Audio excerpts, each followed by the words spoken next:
미역국의 재료는 무엇일까요? 미역, 물, 간장, 소금 정도가 있을 겁니다. 이런 재료들이 미역국을 구성하고 있는 것이죠. 이것들이 미역국의 재료인데 그러면 이렇게 한번 물어보겠습니다. 여기 소금의 재료는 무엇인가요? 소금이 하나의 재료인데 그럼 이 소금을 만드는 재료는 무엇인가 이 말입니다. 놀랍게도 소금을 구성하는 재료들이 존재하는데 이 소금은 나트륨과 염소라는 것들로 이루어져 있습니다.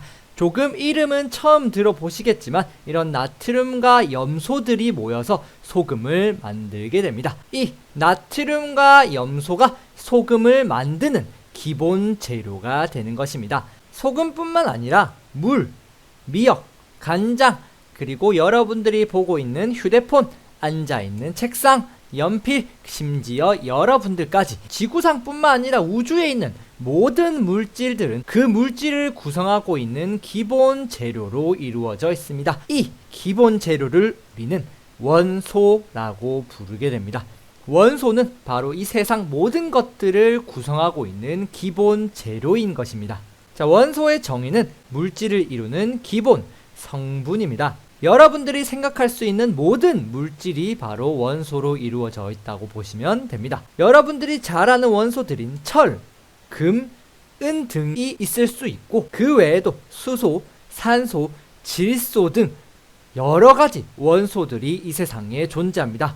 무려 110여 가지의 원소가 존재하는데 여러분들이 이 110여 가지의 원소의 이름을 모두 외우실 필요는 없습니다. 이 110여 가지 중에 한 90가지 정도는 자연에서 발견된 것입니다. 나머지 20가지는 인간이 만들어낸 것이죠. 그래서 이런 다양한 원소들이 마치 블럭 조립하는 것들처럼 조립이 되면서 물질이 완성이 되는 것이죠. 과거에는 원소가 4가지만 있는 줄 알았습니다. 아리스토텔레스는 불, 물, 공기, 흙이 물질을 이루는 기본 성분이라고 했는데 과연 이 4가지도 원소일까요? 우리가 마시는 물은 물질을 이루는 기본 성분일까요?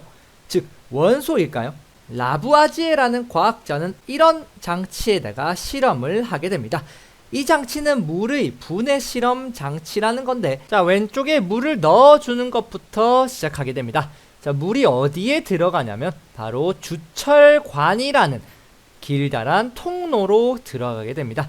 주철이라는 철로 구성된 관인데 이 주철관을 따라서 물이 졸졸졸졸 흐르게 됩니다. 자, 물이 흐르는 경로에는 이렇게 물을 뜨겁게 가열시켜주는 벽화로가 존재하게 됩니다. 그래서 이 물이 뜨겁게 가열되면서 기체로 변하게 되는데 물이 기체로 변하면서 이 주철관이 녹이 쓴다는 것을 발견을 했습니다. 이게 무슨 소리일까요? 녹이 쓰려면 무엇이 필요하냐면 산소가 반드시 있어야 녹이 쓸 수 있습니다. 자, 그 말은 바로 물을 뜨겁게 가열시켰더니 산소가 발생을 했다는 것입니다. 산소가 발생하지 않았다면 주철관은 녹이 슬지 않아야 되는데 녹이 슬었다는 것은 물이 뜨겁게 가열되면서 산소가 발생했다는 걸 알 수가 있죠. 자, 그리고 남은 기체들은 주철관을 빠져나와 냉각수에 의해서 차갑게 냉각이 되면서 다시 액체로 변하긴 하지만 여기 따라 나온 기체들이 다시 유리관을 타고 올라가서 한 곳에 모이게 됩니다. 이 모인 기체의 정체는 바로 수소였습니다. 자, 실험은 복잡했지만 결국 무엇입니까? 물을 넣었더니 산소와 수소가 발생했다는 것입니다. 즉 라부아지에는 물이 산소랑 수소로 나누어지더라는 것을 발견하면서 바로 물이 원소가 아니라는 것을 밝혀낸 것이죠. 원소는 더 이상 다른 물질로 나누어지지 않아야 합니다. 물이 원소라면 나누어지지 않아야 되는데 산소와 수소가 발생했다는 것은 물이 원소가 아니라는 것을 알 수가 있는 것이죠. 자, 그럼 흙은 원소일까요? 흙은 규소와 산소로 나눌 수 있기 때문에 역시 원소가 아닙니다.